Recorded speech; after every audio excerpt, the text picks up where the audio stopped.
महाराष्ट्रातील मराठा समाज असेल, ओबीसी समाज असेल, ओबीसीच्या अंतर्गत येणारे VJNT सारखे वेगवेगळे जात समूह असतील किंवा खुल्या प्रवर्गातील इतर जात समूह, या सगळ्यांचं एकत्रित सर्वेक्षण करण्याचा निर्णय राज्य मागासवर्ग आयोगाने घेतला आहे आणि या सर्वेक्षणासाठीचे निकष हे एकसारखे असणार आहेत, एक समान असणार आहेत। हे पहिल्यांदाच होणार आहे, फक्त महाराष्ट्रातच नाही तर संपूर्ण देशभरामध्ये, आणि याचे अतिशय दूरगामी परिणाम होणार आहेत। एक मोठी घुसळण या निमित्ताने आपल्या समाजामध्ये, आपल्या राज्यामध्ये पाहायला मिळणार आहे। याचे परिणाम काय असू शकतात, हे सर्वेक्षण करण्यासाठीचे निकष काय असायला हवेत, याबाबत येणाऱ्या काही दिवसांमध्ये आपल्याला मतमतांतर पाहायला मिळतील। आपल्यासोबत मराठा महासंघाचे अध्यक्ष राजेंद्र कोंडरे आहेत। सर, पहिल्यांदा की हा जो राज्य मागासवर्ग आयोगाने घेतलेला निर्णय आहे, तर तो एका कुठल्या जातीसाठी घेतलेला नाहीये, तर मराठा, ओबीसीच्या अंतर्गतल्या जाती आणि इतर खुल्या प्रवर्गातल्या यांचं सामाजिक मागासलेपण, यांचं शैक्षणिक मागासलेपण आणि यांचं आर्थिक मागासलेपण हे तपासलं जाणार आहे। तर तुम्हाला काय वाटतं, याचे काय परिणाम होतील? बघा, आता 1967ला जे सर्वेक्षण BD देशमुख कमिटीने 61 साली केलं होतं ते, त्यानंतर मंडल कमिशननी महाराष्ट्रात केलेलं 3 दिवसाचं सर्वेक्षण, यावर राज्य सरकार आता आरक्षणाचं राज्यात धोरण अवलंबत आहे। आता एक मोठी घुसळण अशासाठी मी म्हणतोय की 50 आणि 40-70 वर्षापूर्वी केलेले सर्वेक्षण आणि त्या काळातली सामाजिक, आर्थिक आणि शैक्षणिक स्थिती आणि 2023ची स्थिती याच्यामध्ये प्रचंड मोठा परिणाम आपल्याला वेगाने बदलून दिसतोय। त्यामुळं त्या पद्धतीचे जर निकष जर या प्रक्रियेमध्ये राबवले गेले तर त्याच्यातनं अनेक समाजावर अन्याय होणार आहे। माझं मत याच्यामध्ये असं आहे की आपल्याकडे परदेशामध्ये आरक्षण धोरण अवलंबताना आरक्षण धोरणामध्ये त्या राज्याच्या, देशाच्या विकासामध्ये जे लोक अफेक्टेड झाले विकास प्रक्रियेमध्ये, त्यांना त्याचा वाटा दिला जातो। आपल्याकडे सामाजिक मागासलेपण आणि 500-1000 वर्षापूर्वी कुणीतरी कोणावर तरी अन्याय केलेला आहे आणि त्याची भरपाई म्हणून आपल्याकडे आरक्षणाचं धोरण आत्ता अवलंबलं जात आहे। आता राज्य मागासवर्ग आयोगाने ह्या दोन्ही पद्धतीचा अभ्यास करून गेल्या 70 वर्षातले झालेले सामाजिक आणि शैक्षणिक बदल, त्याची आजची स्थिती, आणि देशामध्ये आपलं महाराष्ट्र 1 नंबरचं राज्य आहे।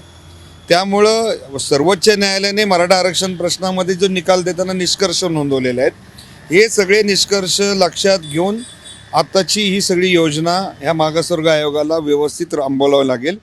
अजून एक महत्त्वाचं कारण, जे आत्तापर्यंत महाराष्ट्रात कोणी त्याच्यावर चर्चा करायला तयार नाही, मराठा आरक्षणाच्या प्रश्नावर निर्णय देताना सर्वोच्च न्यायालयाने प्रतिनिधित्व तपासण्याचा पॅरामीटर आहे तो 100%वरून 50%वर आणलेला आहे। आणि तो पॅरामीटर जर आज लावला तर ओबीसीतल्या प्रभावशाली जवळपास 60-70 जाती ज्या आहेत त्याच्यावर फार मोठा परिणाम होणार आहे। त्यामुळं आयोगाने निकष निश्चित करताना विविध न्यायालयांनी दिलेले निर्णयसुद्धा त्याच्यामध्ये लक्षात घेणं आवश्यक असं मला वाटतं। कारण सर्व काही अवलंबून असेल ते निकष काय ठरवले जातात यावरती। या निकषांवरून बरेच जण आक्षेपी घेऊ शकतात, अगदी प्रकरण न्यायालयापर्यंत देखील जाऊ शकतं, परंतु ते आपण पुढच्या काळावरती सोडून देऊ। मुद्दा असा आहे की जेव्हा आरक्षणाचं धोरण निश्चित करण्यात आलं, त्यासाठीचे निकष त्या काळामध्ये महाराष्ट्रामध्ये 1967 साली, त्यानंतर मंडल आयोग जेव्हा लागू झाला तेव्हा 80 साली जे निकष ठरवण्यात आले, ते निकष आजच्या घडीला लागू होऊ शकणार नाहीत, कारण फरक पडलेला आहे। काही जात समूह जे त्यावेळी मागे होते ते काळाच्या ओघामध्ये पुढे आलेले आहेत। बरं, हे पुढे येणं जसं सामाजिक आहे, जसं शैक्षणिक आहे, तसं आर्थिक देखील आहे। त्यावेळी त्या जात समूहांची जी आर्थिक परिस्थिती होती ती अर्थातच आज नाही, ती सुधारलेली आहे, हे कोणी मान्य करेल। शैक्षणिक जी परिस्थिती त्यावेळी होती ती आज नाही, ती आज सुधारलेली हे मान्य करेल।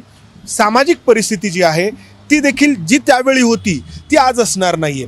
त्यामुळं अनेक जात समूह जे आहेत ते तेवढे मागास न ठरण्याची शक्यता आहे, बरोबर।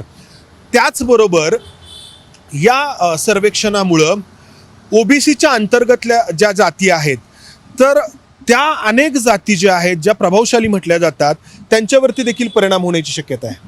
हो, निश्चित परिणाम होईल। आणि ह्याच्यामध्ये आयोगाने एक महत्त्वाची गोष्ट लक्षात घेतली पाहिजे की आयोगाचे निकष काय असावे त्याच्यावर न्यायालय डायरेक्शन देत नाही, पण आयोगाने त्या निकषाच्या आधारावर अभ्यास करून जर एखादी शिफारस केली त्याच्यावर मात्र प्रश्नचिन्ह करतं। त्यामुळं याच्यामध्ये एक धोरणात्मक निर्णय नॅशनल बॅकवर्ड क्लास कमिशन आणि स्टेट बॅकवर्ड क्लास कमिशन आणि ज्येष्ठ विधिज्ञ यांनी करणं आवश्यक आहे. कारण आत्तापर्यंत जाटचा जो निर्णय आला सर्वोच्च न्यायालयाचा, तो सुद्धा अशा पद्धतीचा रामसिंग जजमेंटमध्ये आला. त्यामुळं त्यांनी 25 वर्षापूर्वीचं सामाजिक मागासलेपण जाट समाजाचं नाकारलं. तशी परिस्थिती आज जर मराठा समाजाच्या सर्वेक्षणामध्ये सगळ्या जातींचं जर सर्वेक्षण करायचा निर्णय झाला तर त्याचे मोठे राजकीय परिणामसुद्धा आपल्या राज्यामध्ये त्याला दिसून येतील. आणि त्याच्यातनं आत्ता 1-2% कुणाचे कमी करायला घेतले तर लोक आज एवढा गजब करतात.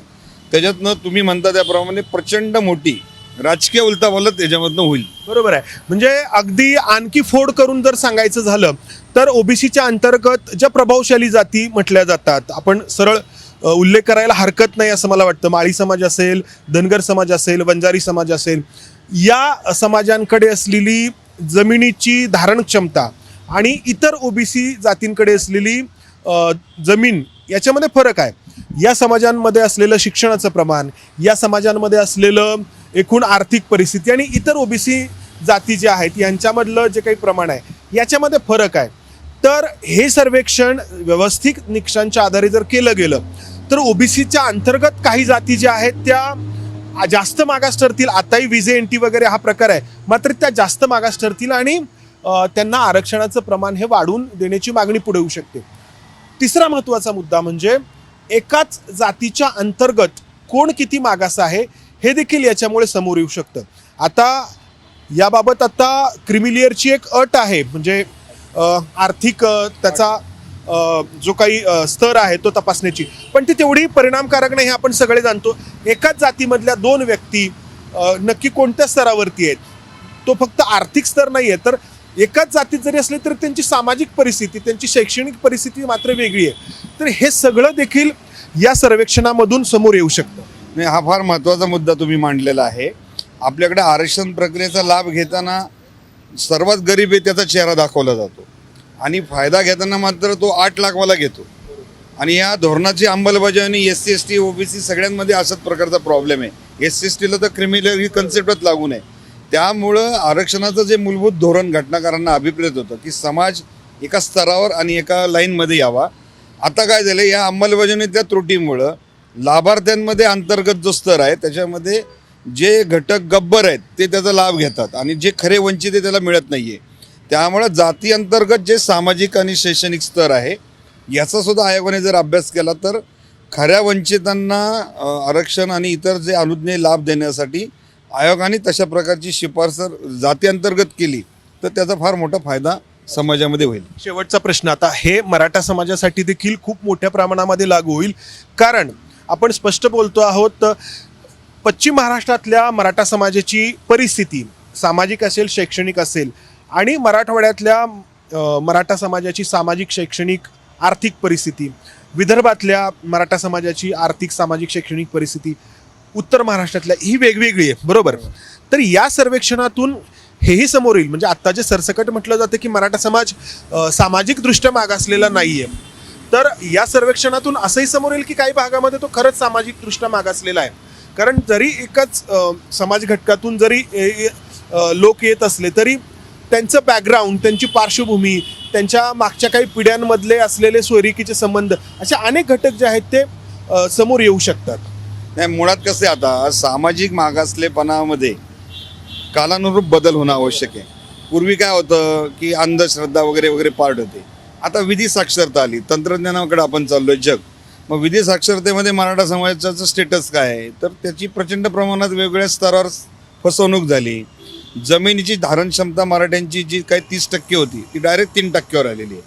आर्थिक बाबतीमध्ये मराठा समाज इकॉनॉमीमध्ये महाराष्ट्रात 30% त्याचं ऑक्युपेशन होतं सगळीकडे, ते जवळपास 3-4%वर आलेलं आहे.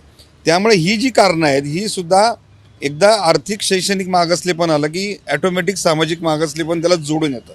आणि मग त्या गोष्टीसाठी आता नव्या संशोधनामध्ये जी संशोधन पद्धती देशभर आणि जगामध्ये वापरली जाते अशा पद्धतीची, तेवढी काटेकोर संशोधन पद्धत जर सगळ्या पद्धतीने अवलंबली तर महाराष्ट्राला एक चांगला देशाला दिशा देता येईल. आणि तशा प्रकारचं काम हे आयोगाकडनं निष्पक्ष पद्धतीने आम्हाला अपेक्षित आहे. निष्पक्ष पद्धतीनं अपेक्षित आहे. असं सर्वेक्षण याच्या आधी देशभरामध्ये झालेलं नाही. जातनिहाय जनगणना बिहार राज्याने जरी करून घेतलेली असली तरी ती जातनिहाय जनगणना आहे. हे सर्वेक्षण असणार आहे आणि हे संपूर्ण राज्याचं नसणार आहे. तर आपण जसं म्हटलं मराठा, ओबीसी, ओबीसीच्या अंतर्गतल्या जाती आणि इतर खुल्या प्रवर्गातल्या, आणि यामुळं आरक्षणाची पुनर्रचना होऊ शकते. आणि जे खरंच या आरक्षणाच्या लाभापासून वंचित राहिलेले आहेत, ज्यांना खरंच गरज आहे आरक्षणाची, त्यांच्यापर्यंत आरक्षण पोहोचण्याची शक्यता जी आहे, शक्यता आपण म्हणतोय, ती वाढू शकते. अर्थात यासाठीचे निकष ठरवताना आणि त्यांची अंमलबजावणी करताना निष्पक्ष पद्धतीनं होणं गरजेचं आहे. आणि अर्थातच या आयोगाला आवश्यक तो निधी, आवश्यक ते सहकार्य राज्य सरकारकडून दिलं जाणं अपेक्षित आहे. यातून राज्य सरकार एक त्यांचं राजकारण ही साधू पाहण्याची शक्यता आहे की जो काय निर्णय तो आयोगाने घेतला, आम्ही काय करू, असंही राज्य सरकार म्हणू शकतं. कसं आहे, आयोगाची शिफारस ही राज्य सरकारवर ऑर्डिनरी बंधनकारक असते आणि राज्य शासनाला जर तसं वाटलं तर त्याचं लेखी मत नोंदवून ते जे लेखी मत आहे ते पुन्हा आयोगाकडे पाठवून त्याच्यामध्ये शासन दुरुस्त करू शकतं. आयोगाची 100% जरी शिफारस काही जरी असली तरी राज्य सरकार काही पातळीवर त्याच्यावर हस्तक्षेप करू शकतं. तर हा जो काही महाराष्ट्रातल्या मागासवर्ग आयोगाने निर्णय घेतलेला आहे सर्वेक्षणाचा, घरोघरी जाऊन सर्वेक्षण करण्याचा, हा मोठ्या प्रमाणामध्ये आरक्षणाची पुनर्रचना करणारा ठरू शकतो आणि यातून एक मोठी घुसळण महाराष्ट्रामध्ये सर्वच समाजांमध्ये आपल्याला भविष्यामध्ये पाहायला मिळू शकते. कॅमेरामन अमोल गवाळेसह मंदार गुंजारी, एबीपी माझा, पुणे. एबीपी माझा, उघडा डोळे बघा नीट.